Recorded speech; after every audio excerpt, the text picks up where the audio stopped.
and even conjoined twins. So what do the accused have to say for themselves? It's not illegal for something to be dirty. It's not illegal for a home to be... It's not illegal for something to be dirty. It's not illegal for a home to be unkempt. That was the defense attorney for Gary Cers Sr. speaking to reporters after his client was charged with 16 counts of child endangerment. Days earlier, Ohio Attorney General Dave Yost had stood at a podium and described a scene in Vinton County that he called pure evil. 16 children, ages 1 to 18, found in a 12 by 12 room covered in filth, some unable to speak, their eyes distant. It looked like almost feral animals. Yost said, "Picture the search warrant that brought law enforcement to that house on June 30th. It remains sealed by court order, its probable cause affidavit hidden from the public. That document, a piece of paper sitting in a clerk's file right now, is the only reason anyone knocked on that door.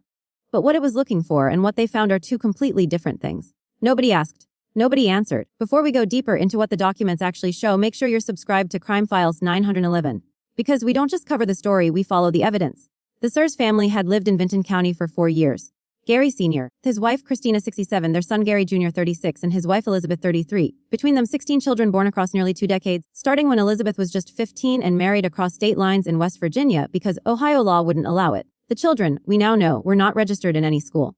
Some had no birth certificates. The charges and allegations, rest assured they do come. Let's first talk about the kids. According to officials, they don't even have access to birth certificates for all of the kids. But from the information we're gathering, there are 16 total.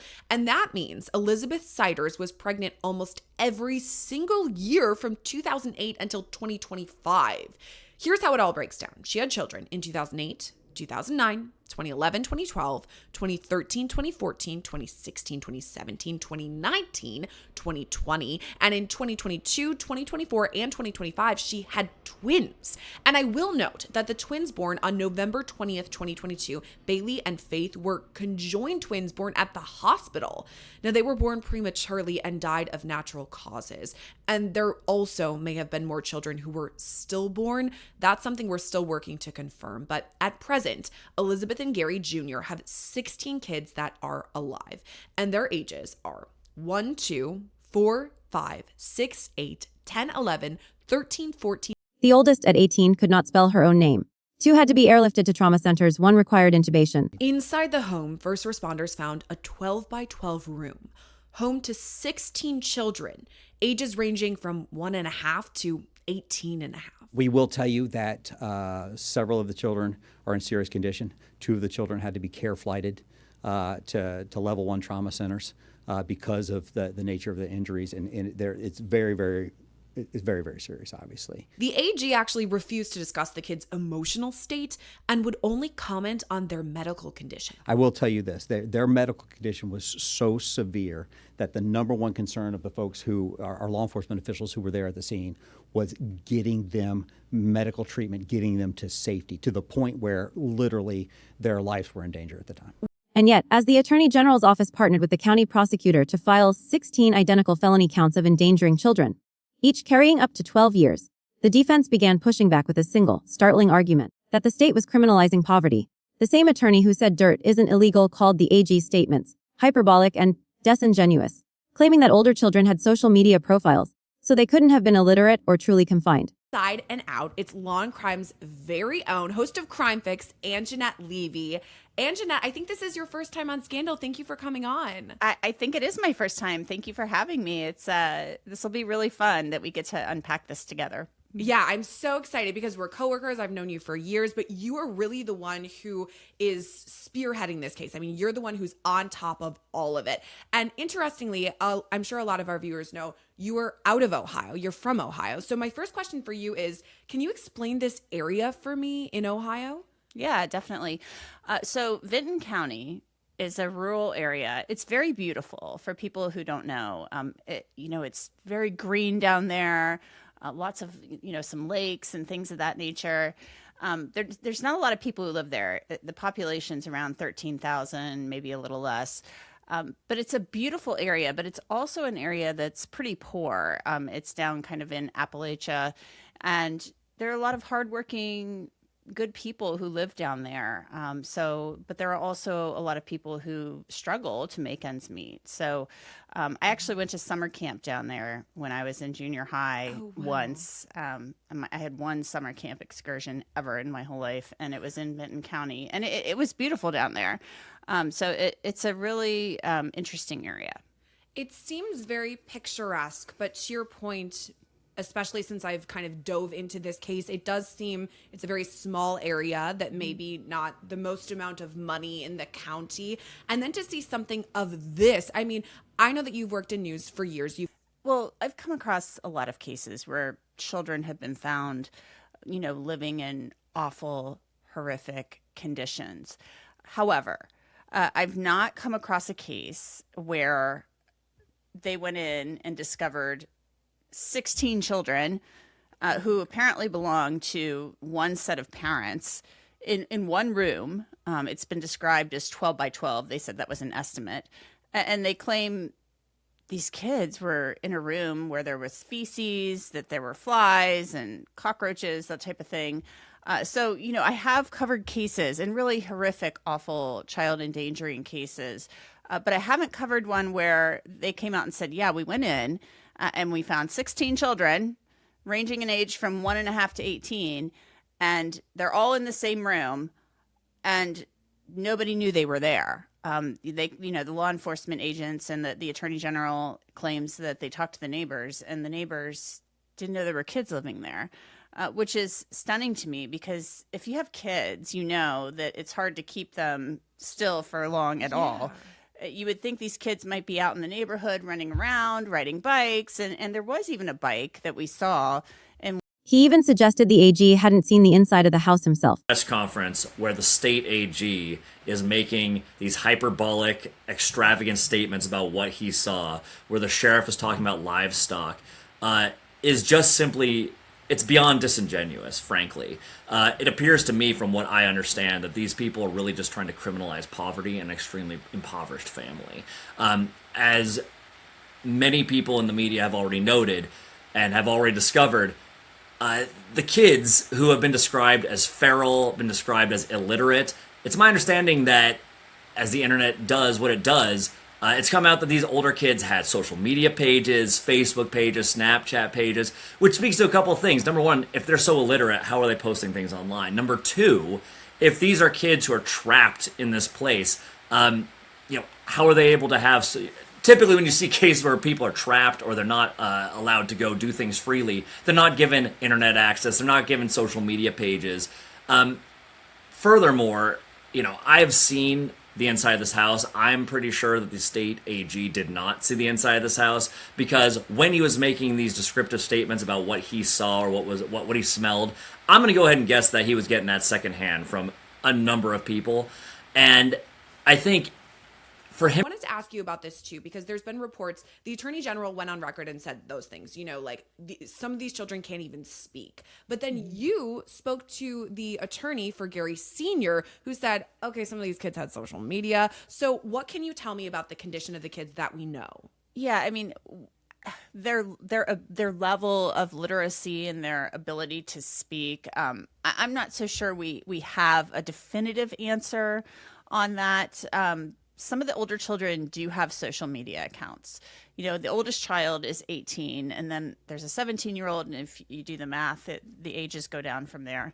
And so I found social media accounts for what I believe are at least 3 of the older children. Definitely the 2 oldest children. And so there's not a lot of writing, if you will, typing regarding these kids. But there are a couple of posts here and there on these accounts where they're talking to somebody else.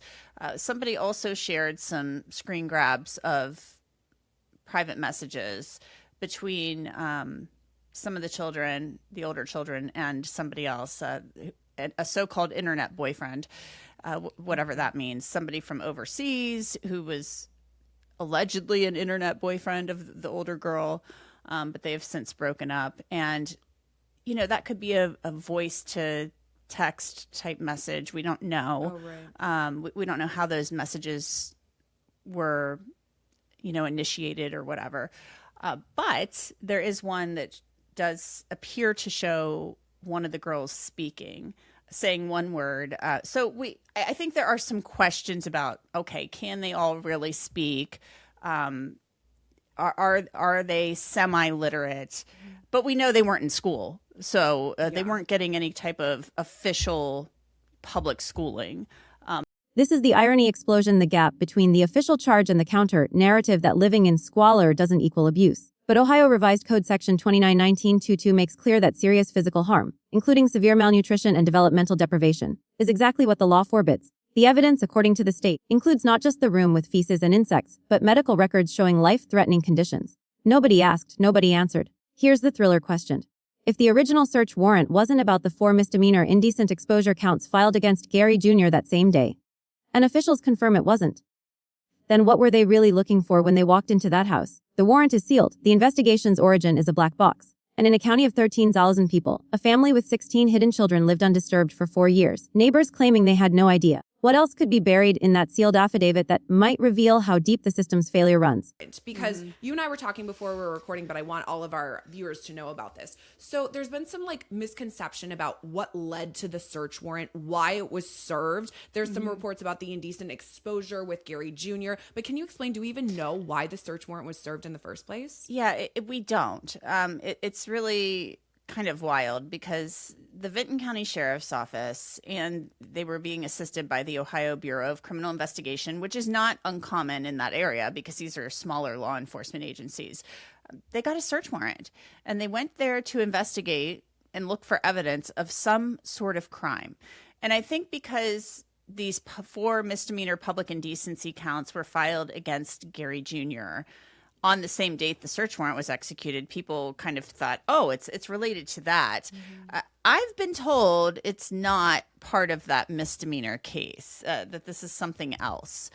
What that something else is, I wish I could tell you. I don't know, because the search warrant affidavit, that's the document they supply to the judge in order to say, look, we have probable cause. You need to give us the warrant. That's sealed. The search warrant is also sealed. I have the order sealing both of these documents. And nobody knows why they went there. But what we do know is that when they went in to serve the search warrant and to execute the search warrant, they were surprised when they found these children all kind of huddled, I guess, in a room together. So that was not something they expected to find when they went into the house. So the initial investigation, why? As the case moves toward a secret grand jury proceeding, still unscheduled, because Vinton County only convenes grand juries every other month. The 4 defendants have all pleaded not guilty. A plea. And here's the part I played earlier in this episode when Elizabeth starts to talk back to the judge. I'll let it play out in full this time. Do you understand these pleas? And how do you plead? Stop. First of all, I want to remind you of your right to remain silent. This is not the time for you to argue your case. These are serious allegations, and if you are unsure on what to do, I will enter a not guilty plea for you until you can consult with counsel. Okay? I also need to advise you that because these cases came before this court on a complaint, as opposed to through an indictment by the grand jury, you have the right to a preliminary hearing. And that's a matter you can discuss with counsel once they're appointed as well. All right? All right.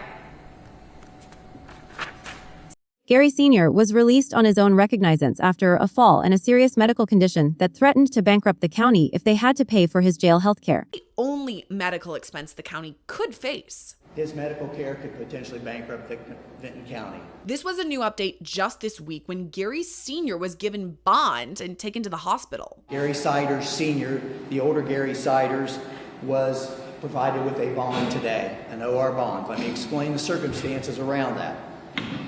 First, let me stress, the community is not at risk because of this bond.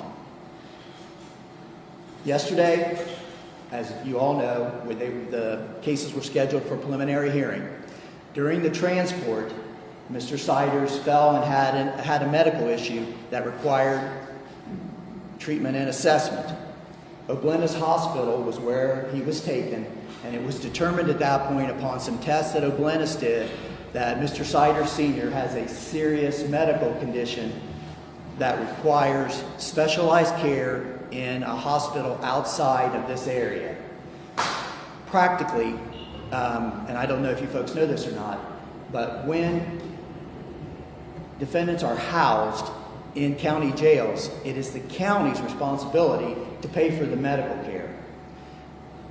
Prisons are for defendants who have been convicted. Then the state pays for it. But he's still an innocent man that has not been convicted yet. So the county was going to be on the hook for his medical care. And again, based on the information that we were provided, his medical care could potentially bankrupt Vinton County. We were not going to put that burden also on our local taxpayers. Elizabeth's attorney filed for her release without bail, arguing she is indigent and possibly a victim herself. The prosecutor countered coolly. According to her attorney, she's not a victim. Do you anticipate for the future? I mean, any future court hearings, or what can we expect in terms of the justice system as it moves on? I know you talked about competency, so for Gary Sr., that's going to be a big thing. But what about the other three defendants? What's ahead? Well, Elizabeth, as her lawyer, has filed a motion requesting that she be released. He said she doesn't have any money. She's indigent. She's poor. She can't put up any money, and her bail right now is $300,000. He said she is agreeable to doing the GPS monitoring. She would not be a danger to the public. She would report to her bail officer, things of that nature. So he wants her released without putting up any type of cash bail.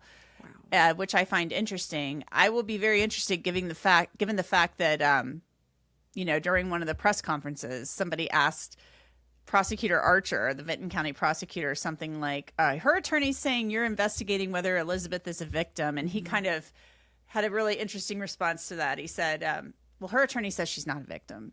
But what her attorney has said is that he's still investigating whether she was a victim. So that made me wonder if the prosecuting attorney is kind of tipping us off a little bit, saying, like, look, this lady's not a victim. We don't know that for sure, but I'm wondering if the prosecutor is going to file a response to that motion saying, we oppose this motion. That's what I'm wondering. So we're going to have to see if there's a hearing about Elizabeth being released on bail, whether that will be argued against strenuously by the prosecutor. Also, Gary Jr. has those 4 public indecency counts. Right. He was supposed to be in court for that this past week. That court date has been moved. His attorney couldn't attend.